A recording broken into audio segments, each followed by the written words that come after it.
When we constantly see suffering all around us, when we see all kinds of disorders, disease, distress, decay, how can we keep our faith intact in those circumstances? How do we control the temptation to question the existence of the divine when looking at someone facing adversities? How? One, by changing the perspective of life. Two, by understanding the purpose of this world. And three, by leading a prayerful life.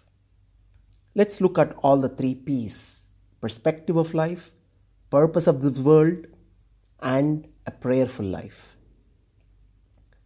Now, what's the perspective of life as taught by our Shastras? Pain is inevitable, but suffering is a choice.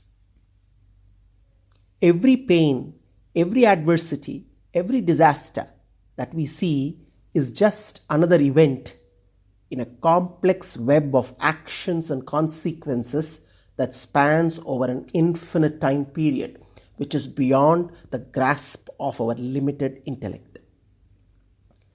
Life is not a random series of events arbitrarily linked to one another. There is a divine order in life. There are no absolutely good or bad experiences. There are no good or bad events. Every event, every experience has the signature of God.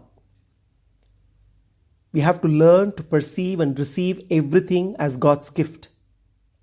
Just like how a doctor gives both sweet and bitter pills for the sake of one's physical health, the universal doctor, Bhagavan, gives good and bad experiences for the sake of one's spiritual health. Protection, destruction, creation are all part of Dharma Samstapana, maintenance of universal order. All the events in the universe are unfolding as they should. Any power capable of creating this glorious universe must know exactly where it is going and how it intends to get there. Its course cannot possibly be altered by any one of the finite minds it has created. Let's now understand the purpose of this world. When we see the distress, destruction, and death that characterize this world, we may be tempted to ask, what is the point of it all? But when we look at the beauty, majesty, and glory inherent in the world, we also then remark, how can it all be pointless? Looking only at the misery makes us gloomy, makes us cynical. Looking only at the beauty in the world infatuates us and attaches us to the world of matter where everything is impermanent. Looking at both inspires us to look beyond the world.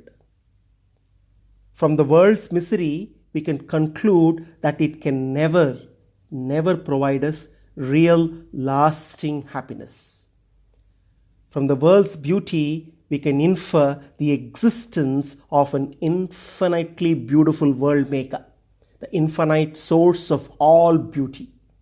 Therefore, the purpose of the world is to point beyond this world. Let's consider the analogy of a hospital. Pain is an inevitable, inescapable fact of hospital life. Yet, pain is not the hospital's purpose. It is meant not to make people suffer, but to cure them. Similarly, this world's purpose is not to perpetuate or aggravate life's miseries, but to help us see those miseries with the right perspective. So, misery is an undeniable fact of life, but it is not life's purpose. The earlier the people, be it in a hospital or in this hospital-like world, accept the inevitability of pain, that much earlier they can get on with the treatment, either take it themselves or administer it to others or do both.